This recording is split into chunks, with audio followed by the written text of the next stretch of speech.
Olá, meu nome é Renan e, juntamente com o Patrick e o Luciano, vamos apresentar o trabalho que contempla a atividade final da disciplina de Inteligência Artificial. Bom, nosso trabalho se trata de uma análise de um vídeo publicado no YouTube, no canal Universo Programado, pelo engenheiro João Victor Dias, no qual ele faz a aplicação de IA no jogo Flappy Bird. Flappy Bird, por sua vez, foi um jogo criado em 2013. A gente tem que controlar esse pássaro aqui para ele não cair, para não cair. Só que existem obstáculos no meio do caminho, que são canos. Então a gente tem que, a única coisa que a gente pode fazer é clicar, né, pulando para passar os obstáculos, assim completando o objetivo. Caso encoste em algum obstáculo, o jogo termina e fica a pontuação mais alta. Cada obstáculo passado conta um ponto. O João Victor Dias fez uma aplicação de IA no qual o pássaro começa a aprender a posição dos obstáculos e começa a procurar sempre a melhor maneira de passar por eles, sozinho. Ele usou o conceito de rede neural. A rede neural, por sua vez, foi estudado baseando-se no funcionamento do neurônio humano, que é onde as informações são captadas, filtradas e sempre tem a saída, uma decisão da melhor maneira. Para a construção do jogo, ele utilizou o conceito de aprendizagem de máquina baseado em percepção multicamadas, que é a multilayer perception em inglês. Para a aprendizagem dos dados de saída, que é a melhor decisão a se tomar, né, foi utilizada o método de mutação randômica.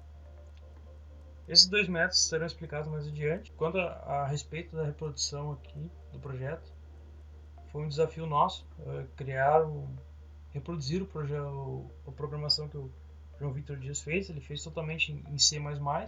Ele até disponibilizou ele na plataforma GitHub. E a gente tentou fazer a reprodução do projeto em JavaScript, no programa NetBeans. E para entender a aplicação do programa, a gente também usou a plataforma KittenCode, que é uma plataforma educativa para aprendizagem de inteligência artificial em aplicações. Então, dando prosseguimento na apresentação, eu me chamo Patrick Anderson e estou juntamente com meus colegas nesse projeto. Como o Renan falou anteriormente, para a gente entender uma rede neural, a gente tem que entender o funcionamento de apenas um neurônio. Há inúmeras representações de neurônios de forma computacional, mas a mais básica delas já é o suficiente para se entender e também já é amplamente utilizada em inteligência artificial. Aqui a gente tem a figura de representação de um neurônio. Então, na entrada a gente tem um vetor de entrada, juntamente com um vetor de pesos, mais um viés. Esse viés é um grau de liberdade porque não tem relação com as entradas. Então, todas essas entradas passam por um potencial de ativação, que é uma equação que é dada por essa equação aqui. Aqui a gente tem então o somatório, que é basicamente as entradas vezes os pesos, mais um viés. Após essa equação, então, o resultado dessa equação, a gente vai para uma função de ativação. Há vários tipos de funções de ativação. A utilizada por Victor Dias é a unidade de ativação linear retificada, RILO, que vou falar mais para frente. Então, já falando da função de ativação linear retificada, ela é uma função linear, que nem as funções tradicionais, e tem várias vantagens quando a gente compara com as funções tradicionais. Ela tem uma matemática simples, então isso impacta no tempo de execução, visto que o tempo de aprendizagem será menor. Ela não ativa todos os neurônios ao mesmo tempo, isso é a maior vantagem desse tipo de função, e eu vou explicar mais para frente por quê. E ela não satura facilmente, visto que funções tipo a sigmoide ou a hiperbólica, elas têm um intervalo curto e o valor intermediário desse intervalo, que seria a parte mais sensível, ela tende a saturar quando a gente tem entradas muito altas, tanto positivo quanto negativo. Então essa função por partes, ela de menos infinito até zero, a gente vai ter um valor zero na saída. E valores de entrada de zero até mais infinito, o valor é replicado na saída, ou seja, ele é conectado diretamente na saída. Então aqui que está a grande vantagem dela, porque valores negativos se tornam zero e acaba como zero é um nível lógico baixo, o neurônio acaba não sendo ativado. Então a junção desses neurônios forma uma rede neural. Há vários tipos de rede neural, utilizada pelo Vitor Dias é Perceptron Multilayer, e ela se diferencia de função como a rede neural feed-forward, que é de multicamada, porque ela tem uma camada oculta. Essa camada oculta dá um poder de processamento maior para esse tipo de rede.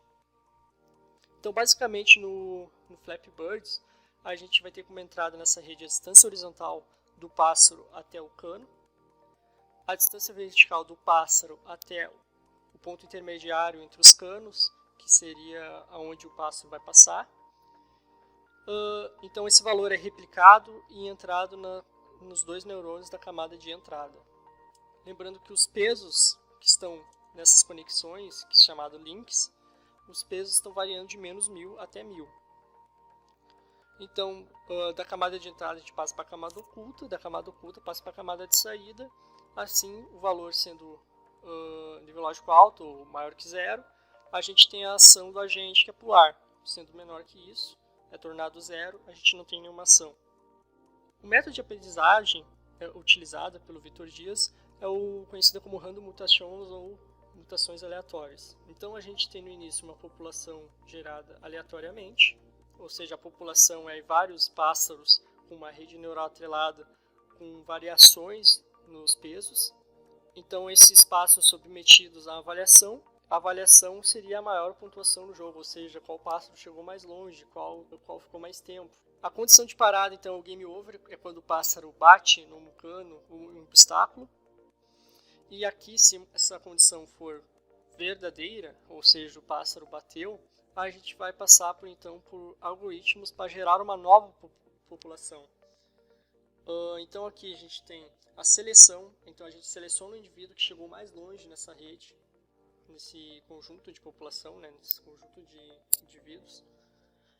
Logo em seguida a gente tem a reprodução, então é clonado exatamente esse indivíduo, todos os pesos dele são clonados, e a mutação, que é aplicada pequenas modificações aleatórias nos pesos desse indivíduo.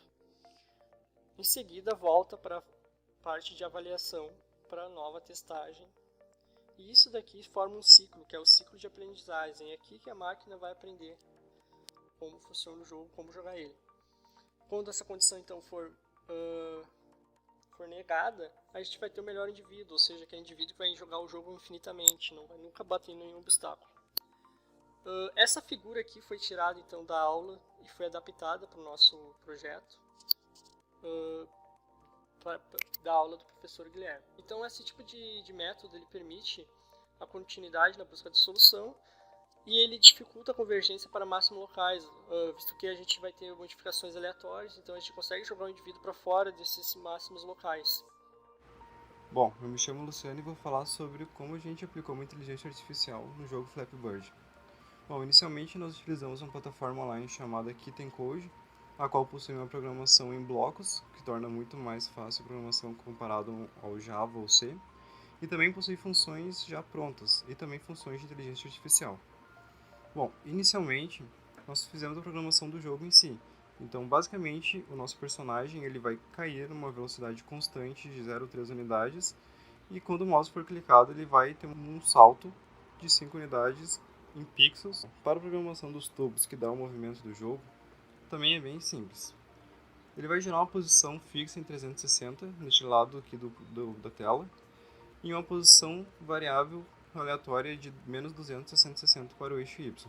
Com isso, a posição em X em pixel vai diminuir 8 unidades a cada loop do ciclo, fazendo que o tubo se mexa na posição X e permaneça fixo na posição Y.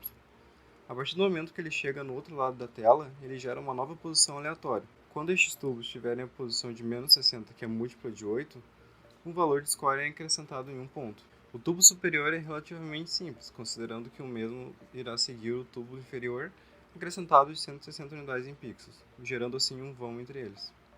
Sobre a inteligência artificial aplicada no jogo, o modelo utiliza um algoritmo de evolução, com 3 entradas, 2 saídas e 4 camadas escondidas, sendo as entradas a posição Y do peixe, a posição em X do tubo inferior e a posição em Y do tubo inferior.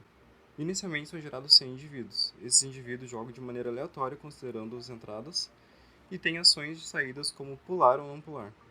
As características dos indivíduos que obtiverem melhor resultado com melhor score são armazenadas e aplicadas nos novos indivíduos da próxima geração, fazendo assim o algoritmo ser capaz de jogar o jogo de maneira similar ou melhor que um ser humano.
Bom, a próxima etapa do projeto seria realizar a programação do jogo em Java. Nós conseguimos realizar algumas etapas utilizando funções nativas do Java, como por exemplo getLocation e setLocation, as quais realizam movimentações em pixels no JFrame. Conseguimos realizar funções como por exemplo a gravidade e também a movimentação dos tubos.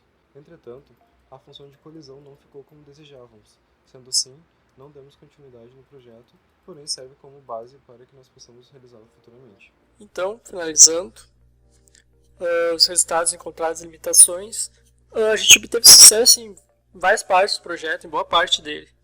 Então, a gente utilizou essa ferramenta que o Luciano apresentou para nós, que é o QuinterCode, que ele tem uma programação gráfica, uma linguagem gráfica, né, através de blocos, que facilitou a gente entender em essência a parte lógica do programa, como se programava um jogo, parte lógica dele. E a análise do código, apesar da nossa limitação por não conhecer muitas funções em C++, que é a linguagem utilizada pelo Victor Dias, a gente obteve sucesso entendendo a função, as bibliotecas que ele utilizou, como descrito anteriormente. E o desenvolvimento do código em JavaScript, a gente conseguiu fazer uma boa parte, ter uma ideia como é feito o jogo em JavaScript, através do JFrame. A gente acabou tendo dificuldade da implementação de colisão, e aí não conseguimos seguir em frente. Mas já dá uma boa ideia para a gente continuar e entender como é que é feito esse processo. Também o tempo apertado, né, por causa do fim do ano, a gente acabou não conseguindo focar muito nessa parte. No mais, então, a explicação mais detalhada tá no nosso relatório, que será entregue para o professor. No mais é isso, então. Fica aqui o nosso muito obrigado. Que todo mundo tenha sucesso aí nesse projeto. Abração, falou!